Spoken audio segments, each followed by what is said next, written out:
Hey guys, what's up? It's HighRatedHaroun back with another video. Today we're doing a comparison video of two different laptops. We have number one, MacBook Pro 2016 with Touch Bar. Then we have, what is your laptop? So this is 2021 14-inch MacBook Pro. This 2016 MacBook I bought at the time when it came out. Which is my current laptop now. That's right, that's your current laptop. And the main thing for this was the touch bar. Not gonna lie, this thing has really actually been useful for me over the past months. I've used it since October.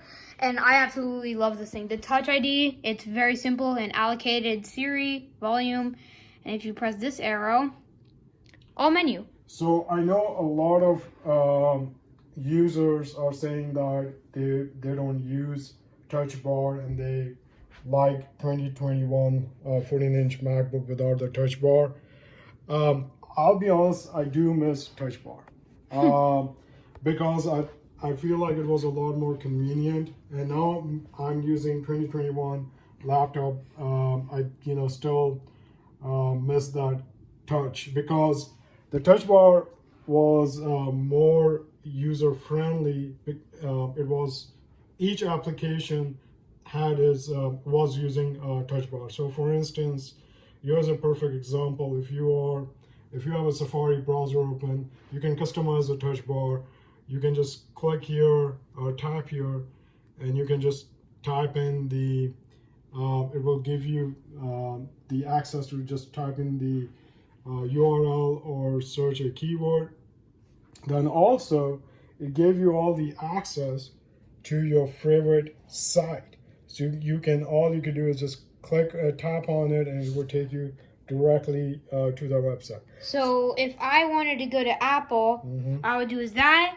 And bada bing, bada boom, exactly. It's open. And another good thing about it is if you just want to be lazy and you don't want to drag your fingers all the way forward to type into the URL, literally this helps. And then in under a few seconds, I can go to Xbox.com and I can take a look at Halo Infinite if I wanted to.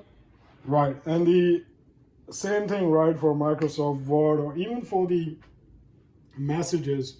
You can simply, as you start typing, suggestions will come up. Right. This is like right now we need to activate the Microsoft Word, so it's not showing all the options.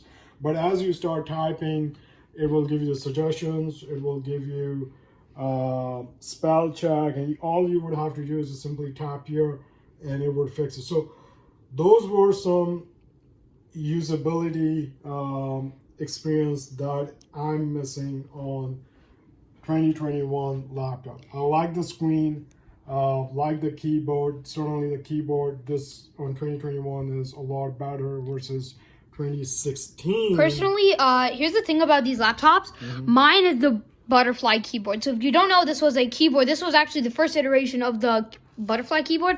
It had consistent issues with keyboard durability, which we only got repaired very recently. It feels great, of course. I really like it. It feels good in my hand. I've been able to finish, to say the least, in school, a few essays. And this one, it feels like my Keychron video. Check that out, by the way. It feels like my Keychron, except if it was on a laptop and miniaturized, and that feel is really good.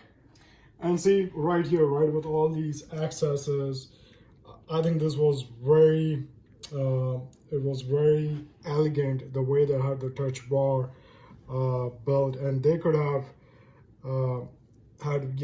they could have extended it or made it more bigger on the new one. On the new one, exactly, to give them some more functionality. But I just feel like this was a big miss on the 2021 laptop. It definitely was for another reason. I've seen a lot of people, I've not seen this recently, but I'm guessing it is because of, take Final Cut Pro. I've heard there was a lot of cuts you could do with this one of the touch bar. This one now you don't have that and you have to do it manually. Another thing I want to go over with you is the notch.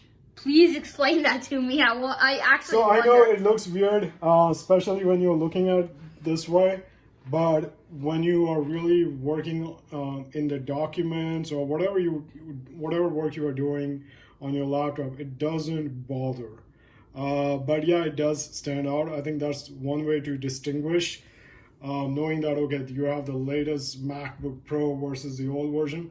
For me, what I do is I usually use a black background.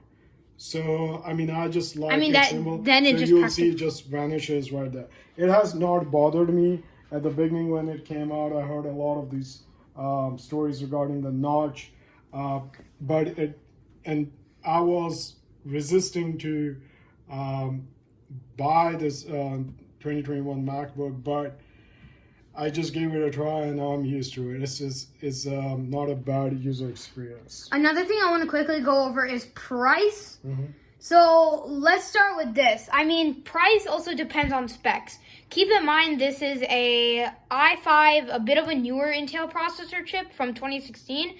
At that time with 16 gigabytes of RAM and a Intel IRS graphic card, 550 and 1500 megabytes. Yours, let's take a look at yours. Give me a second. Okay. We go here. We have a MacBook Pro 14-inch 2021 with a M1 Pro, 16 gigabytes of RAM, but no graphic cards. This is because of internal graphics, right? Right, I guess it's built into M1 chip. That's why it doesn't show that information. So this 2016 laptop was also customized, right? We at the beginning we went ahead and selected 16 gig of RAM, and this laptop has served very well. The performance is still not bad, but certainly there's no comparison with M1 chip. This laptop the performance wise is just amazing. Not only the performance work-wise, but also the battery, the screen resolution, the screen size. I always preferred, before Mac, I had ThinkPad, Lenovo's ThinkPad, and I always just preferred 14-inch screen. So I'm glad that Apple decided to go with 14-inch screen. That was another reason I went with this. That's not too big, not too small, it's right in the middle. But what a big thing, I have not talked to you about this. Biggest thing is price. If you look now on the new one, base, no upgrades, it's freaking $2,000. How much was this? So this one, we got it for I think $2,600 with taxes. Keep in mind that this one also we selected 1 terabyte of disk space. Oh, I thought you got 500. You told me. No, the 500 starts at $2,000, but with 1 terabyte, the price certainly gets more higher. And so this is 1 terabyte. This 2016 laptop is the 550 or 500. It's 500 gig space. Truthfully, after you removing the your extra storage, which was taking up all the way up to here, I have literally more than 361 gigs, and this is how much I've used so far. That's a lot of storage for me.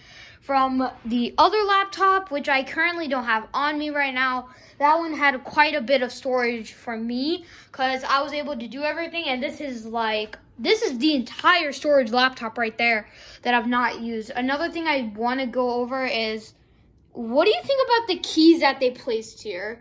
Like, in my opinion, dictation and the search is kind of in my opinion, of course, not really usable considering you don't even have the launch pad, which is definitely a major bad. So what do you think of that? So I like that you can have a sleep mode right here. This is a sleep mode icon, or do not disturb. Yeah. Sorry, do not disturb, right? Yeah. And I like it because when you're in meetings and such, this gives you a quick access to switch on the do not disturb mode. Now, this one, what I was hoping is that you could mute, because especially, using so many, these days we all are on Zoom, Microsoft Teams, and all these online meetings. Having a quick access to mute would be better, because everybody's looking for that mute button and they don't get in time, right? So, but this, what I found out is not a mute. This is about using for dictation, which I don't use much for dictation. So this key itself is not useful for me. So you're saying it's okay. I used to think, like, when I saw your laptop for the first time, when I did the unboxing video, I actually thought that was mute and unmute. What a button to be slot. That's a wasteful slot. I mean, you could enable dictation on Microsoft Word and Google by like 2 clicks with the extension, and you'd be fine. So let me enlighten you more on that. So when I was using this laptop with Touch Bar, if you use Zoom or Microsoft Team or any of those WebEx, it would automatically give you a mute option right here on the Touch Bar. Yeah, it would. That was another thing I loved about it, because I had the rapid access to. There were different options for every single meeting, and mute was one of it. That was a great feature. Now with this one, I don't have that option. So this key is very deceiving and not helpful. So automatically, there's one big flaw that you notice, and that flaw is this. What about the search key? I know that it's kind of helpful to open up Spotlight. You literally just have to go over here if you're that lazy and just do that, and it's not really that hard. So why would they in the world add a button like this? I guess a lot of people use that search key. I do not. I don't use a I don't use a Spotlight. I've never either. I've been using MacBook for last since 2016. Yeah. But I hardly use the Spotlight search. So again, I don't know what was the reason behind, and that's why I feel like if they kept this touch bar here and gave people the option of how to, which options to customize, then that would be I think then it would have been the almost perfect laptop. Because then that would have actually added the value to it and making it worth the $2,000. Like the miniature things make it worth the $2,000, because like this MacBook and most MacBooks now starting, other than this behemoth, was starting at about, what was it, like $1,200? Like starting at $1,200, you could get a base 8 gigs RAM and the M1 CPU when that came out. Now that's a big jump of $800 bonus just for that. I mean, they come base with 16 gigs of RAM, which is good, because if it came with 8 gigs without 16, that would have definitely demolished the value of it and making people less buy it. Another thing I definitely want to go over is ports. So can I show you something real quick here? So check out the Spotify, right? Yeah, it has when you look at the touch bar, how many options does it gives you? You can repeat, you can play, you can skip, you can shuffle, you can search, and all that, right? Now, if I open the Spotify here, I don't have the option. The only options I have is this. I'm stuck with these 3 keys. I can, play, skip, or skip. So again, goes back to, I think a lot of people are not realizing yet that touch bar was customizable for every single application, and developers of these applications did amazing job to customize, giving the users different options, which again in 2021 laptops, that's not feasible anymore. I really hope that down the road Apple comes back and includes touch bar, maybe in like a year or a few years. I would really hope for, because I had no issues. I've not seen much glitches with the touch bar. It just worked Actually, perfect. I have had glitches with it. Actually, yeah, it wasn't that bad, but it was a point where I couldn't skip. I'm not going to play this song, but I couldn't skip and I could only pause. It was a small glitch, and turns out it was with Spotify and not with my touch bar. So then again, that proves how useful the touch bar is, and I get it, physical keys are good, but what do you think about ports? ports are turning. So before I get into ports, there's one other thing I do want to. There are two more things I do want to talk about 2021 laptop. One great thing about this is the speakers. If the speakers works, the sound system is really, really good. If you want to listen to music, it's perfect. Also, it's like listening to music, watching movies. The second thing I do want to talk about is the camera itself. Yeah, that's the quality of camera is really good, especially when these days we all are using cameras for video conferencing, and the camera quality, especially it adjusts the light and all that, it's great. This is 1080p and this is 720p.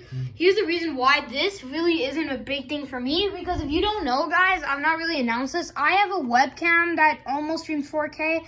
My laptops don't have the capability to do 4K, but I use this camera. So for me, it wouldn't be the best ideology, but when I used to use it on my 2015 MacBook, oh my God, I had to use so many filters so I at least look cool.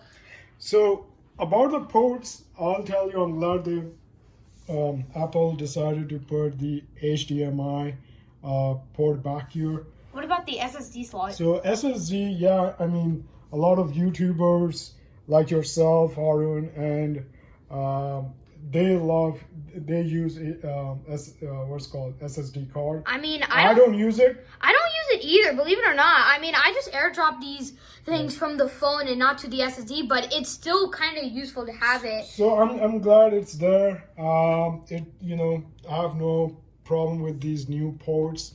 One thing I know, they moved if you look here, the audio jack is now on this side. If you look at this one, it was on this side. It was on this side. So right? This is on the left side, this is on the right side, and what I'm seeing here is a trend where they really brought back my 2015 MacBook in this iteration. They really did. And they also got the what's called MagSafe charge. Is that right? Yeah, it is. It's called MagSafe. I do want to make a video on that charge because I'm pretty upset about one thing. I'm not going to list it, but I'm pretty upset about one thing. So sorry to cut you, but when I'm using this on daily basis, I do use a MagSafe, even though my monitor supports the charging from Type-C. Right, but I don't use that. I used to use it on my 2016 laptop, but on this one, you go with their MagSafe. And the reason I do it is because I believe that it has its own benefits. It charges a lot faster. It does. It has I just don't want to use I have Dell monitor, and I just don't trust that right now to connect directly for this to charge. The good thing I see about this laptop is if you have like something like my laptop, the Type-C port still charge the laptop off of the regular thing, which I think is good. Honestly, in case you lose a tethered charger, was there any other like things that you would complain about or definitely take away from this laptop? Another thing before you answer that. Well, I just wanted us to see the difference here between the height of this, right? Yeah. 2021 is certainly much more, looks thick compared to 2016. I think the reason is because they're saying in 2021... They had the ports, remember? They have the ports, and I think the battery is a lot big compared to 2016. I mean, yeah, when you use this thing, you killed the battery because and also the other thing is you can see the stands on this 2021 is right there is much higher compared to this one where it's just rubber tipped. Right. And another, what do you think though about? Okay, so. When you started, but one thing I want to say about audio is that this has plenty good audio compared to my 2015, because my 2015 would have constant bump speaks and it would definitely annoy me a bit. Microphone, Bowser, you'd use it. Do you use, if you had a choice, would you use internal speakers or AirPods? So I do use AirPods, but when, I don't like keeping AirPods all the time. So I would like to, from time to time I use the speakers here. The mic quality is pretty great as well. The other final thing I just want to bring up is that this gets heated a lot faster. So even when I got this in 2016, I noticed that it was getting really hot at the bottom. Versus 2021 is, it doesn't get hot much. It just works very, it's normal. Yeah. I haven't seen any issues yet. But this one is, from the beginning, I started noticing that this one gets really hot. So you cannot keep this on your lap. Regardless, right, they say not to keep your laptops, even though they're called laptops, to put on your lap. I think that's funny. But this is something you definitely don't want to, this wasn't working out properly when you would put on your lap. You could feel that it was really hot. Okay. It would get really hot. Final thing, screen quality. So if you go into about this Mac, you'll find that it says that it's, if you go into displays, because this is the, come on, why did I? It's okay. You go settings. It's your trackpad is too fast. And also I clicked off. If you go here, it says Liquid Retina XDR display. May I remind you, that's pretty good. But that's not the start of the show. The start of the show is that it's 30 by 19. So, that is almost 4K. That's the resolution of my monitor for the Series X. So there's also one big difference on the screen is the screen wise is this is True Tone built in. Wait, I thought this had True Tone. This one does not. 2016 does not. Wait, doesn't? No. So this one has. So that's why the screen quality is a lot better. You can see the difference. You can see the crispness of how the letters are crisp. It's easier to read versus on this screen. You see it's like. What do you mean? That screen is just fine. It is fine, but when you start, there's like these letters looks a lot sharp versus these ones. I mean, on camera, you really can't see the difference. Right, it's hard to see like that on the camera. I mean, I'm not really noticing a difference. I guess that's because I've just used the older laptops with the same resolution, 2.5K, for a long time. But anyways, that is it. Thank you so much for your time about these two MacBook Pros. Thanks for having me. You're welcome. And make sure to like, comment, subscribe, and I'll see you all later.